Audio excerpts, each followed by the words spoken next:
गेल्या काही दिवसांपूर्वी आपल्या सगळ्यांसमोर एक घटना आली होती। ती म्हणजे कोंढव्यातील एक 19 वर्षीय युवतीने तिच्या सोशल मीडिया हँडलवर पाकिस्तानाच्या समर्थनार्थ एक पोस्ट केली होती आणि त्यानंतर तिच्यावर कारवाई होऊन तिच्यावर FIR देखील करण्यात आली होती आणि तिला अटक देखील झाली होती। पण आता आपल्याला हे कळण्यात येत आहे की या केसला एक नवीन वळण मिळाले आहे, ते म्हणजे मुंबईच्या हायकोर्टाने तिला बेल दिली आहे आणि हे देखील म्हणले आहे की विद्यार्थिनीला एक आरोपी बनवायचा आहे का।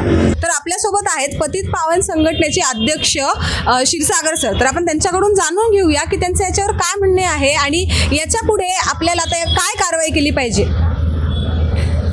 आता कोर्टाचा निकाल तसा मी पूर्णतः पाहिला नाही, पण तुम्ही जसं म्हणताय की आज विद्यार्थिनीवर अन्याय करताय का, तिला कॉलेजमधनं बॅन करताय का किंवा तिच्या शिक्षणावर गदा आणताय का, पण मुळात आज मला असं वाटतं तो निकाल देण्याच्या आधी आज पहलगाममध्ये जो काही दहशतवादी हल्ला झाला, जिथं तुझा धर्म म्हणून विचारून मारण्यात आलं, क्रूरतेने हत्या करण्यात आली, त्या 27 जणांचा विचार करून हा तरी निकाल द्यायला पाहिजे होता।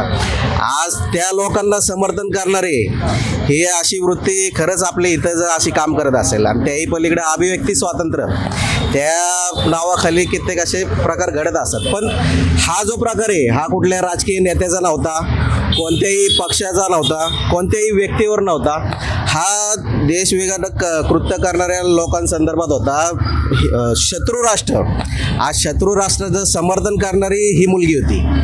आज या मुलीसोबतचे की आता इन्स्टावर असेल किंवा इतर मीडियाचा कुठलाही प्लॅटफॉर्म असेल, हिच्यासोबत संलग्न असलेले सगळ्या व्यक्तींचे खरंच शासनाने, पोलीस प्रशासनाने ही चौकशीच केली पाहिजे।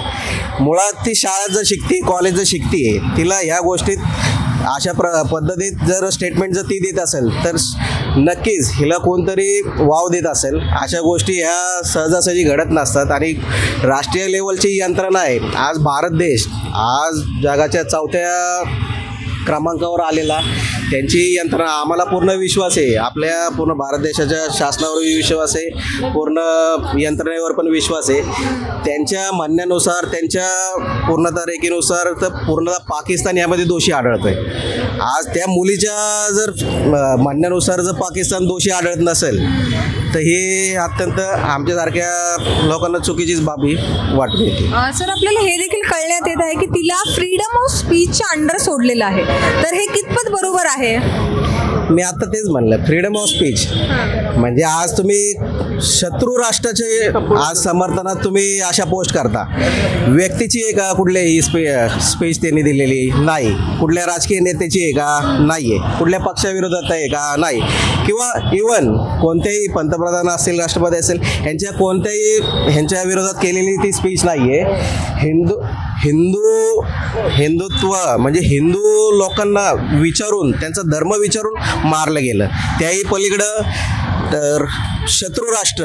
आज आपण प्रत्येकजण पाहतो की आपलं शत्रू राष्ट्र कोण आहे, प्रत्येकाला माहिती, लहानात लहान पोराला पण माहिती शत्रू राष्ट्र कोण आहे, पण त्याच्या समर्थनात अभिव्यक्ती स्वातंत्र्य हा विषय येऊ शकतो का? आज म्हणजे आपण, आता मी पुण्यात राहिला आहे, असे कित्येक खटलेत, म्हणजे हायकोर्टात आपण जात असतो, हेलपाटे मारत असतो। ह्या अशा गोष्टी करणाऱ्यांच्या सोबतच असं का घडतं की 2 दिवसात सुनावणी, 5 दिवसात सुनावणी किंवा लगेचच सुनावणी। म्हणजे तुम्ही बघत असाल सलमान खान सारख्या व्यक्तीचे पण निकाल लागला होता, म्हणजे साधारणतः 11, 11:30चा टायमिंग असेल तो, मग लगेच 11:30, 11:45 त्याला हायकोर्टात मग लगेच बेल मिळून जाते। हे खूप विचार करण्यासारखी गोष्ट आहे। म्हणजे अक्षरशः सामान्य नागरिक हेलपाटे मारून थकतो, त्यांना न्यायच्या प्रतीक्षेत अजून ते आज पण आहेत।